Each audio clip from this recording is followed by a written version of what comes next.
বিয়া দেব না। আপনার উপর ভরসা করে আমার বোনটা আমি বিয়ে দিতে রাজি ছিলাম, আপনি শেষ পর্যন্ত আমার এত বড় ক্ষতি করলেন।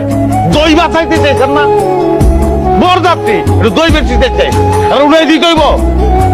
মন খারাপ করেন না, আল্লাহ যেটা করে ভালো লিগা করে। আপনি আমার 6টা মাস টাইম দেন, আমি নান্টু ঘটক, আমি কথা দিতেছি, আমি নান্টু ঘটক আপনার বোনের বিয়ার ব্যবস্থা করতেছি এবং ভালো জায়গায়। এত আয়োজন করে বোনের বিয়া ঠিক করে কি লাভ হলো? হ্যাঁ, টাকা পয়সা তো সব জলে চলে গেল। মাইন্ডসেট দোষ দিয়ে লাভ নাই, সব দোষ তোমার বোনের। তোমার বোনের মতো একটা অপয়া মানুষ আমি আর জীবনে দেখি নাই। আমার কি দোষ ভাবি? আমি কি কইছি আমি বিয়া করবো না? বিয়াটা আমি ভাঙছি। বিয়া করব না মানে কি? বাইরে যাওয়া পড়ছে কোথায়? হ্যাঁ, একটা বউয়ের লগে প্রেম করে চলে যেতে পারে না?